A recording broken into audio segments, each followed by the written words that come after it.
মাজারের পুকুরে ঘোড়া, ডাব, গাব ফেললে সেরে যায় অসুখ, এমন বিশ্বাস থেকে কেউ মাজারের পুকুরে মাটির ঘোড়া ফেলছেন, কেউ ডাব ফেলছেন, কেউ বা ফেলছেন গাব।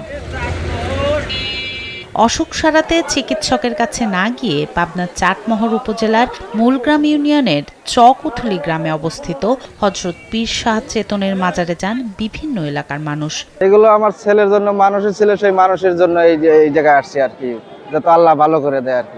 গরু বাছার জন্য ছাদ দেওয়া ছিলেন, তার জন্য ডাব ডাব দান হয়ে গেলে হাজার মাজারে এই জগা মানত করলে পরে তার আসল ভালো হয়। এক লাইটেই নিশ্চিন্তে চলে দিনের পর দিন। Walton emergency bulb, the best emergency bulb. যারা মানত করেছিলেন অসুখ সেরে যাওয়ার, ওরস উপলক্ষে মানত অনুযায়ী সেই জিনিসগুলো পুকুরে দিচ্ছেন তারা। কেউ মনের ইচ্ছা পূরণে পুকুরে নেমে গোসল করে বাড়ি ফিরছেন। পুকুরে ডাব দেয়, এখানে ঘোড়াও দিয়ে মানত করে, বুঝছেন। এরা পূর্ব আমল থেকে এটা হয়ে আসতেছে।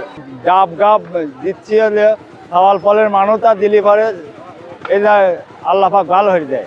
কয়েকশো বছর আগে ইয়ামেন থেকে মুসলিম ধর্ম প্রচারের জন্য এ এলাকায় আসেন পীর শাহ চেতন। তাকে আধ্যাত্মিক সুফি সাধক ও অলিয়া উলিয়া মনে করেন ওই এলাকার মানুষ। মৃত্যুর পর চকউথলি গ্রামে সমাহিত করা হয় তাকে। প্রতি বছর বৈশাখ মাসের প্রতি বৃহস্পতিবার তাই ওরস অনুষ্ঠিত হয়। হাঁটা শেখে না জন্য, পায়ে বল পায় না জন্য, আর একটু অসুস্থ মনে হয়, এই জন্য আমরা মানুষে দিতে আইছি।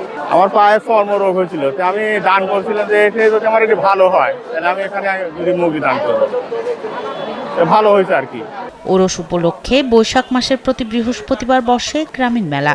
আর ওই মেলায় গৃহস্থলীর বিভিন্ন উপকরণ, ঝুড়ি, জিলাপি, মিষ্টি, পাঁপড়, খেলনা, কসমেটিক্স ও খেলাধুলার উপকরণ সহ নানা জিনিসের পসরা সাজিয়ে বসেন দোকানিরা।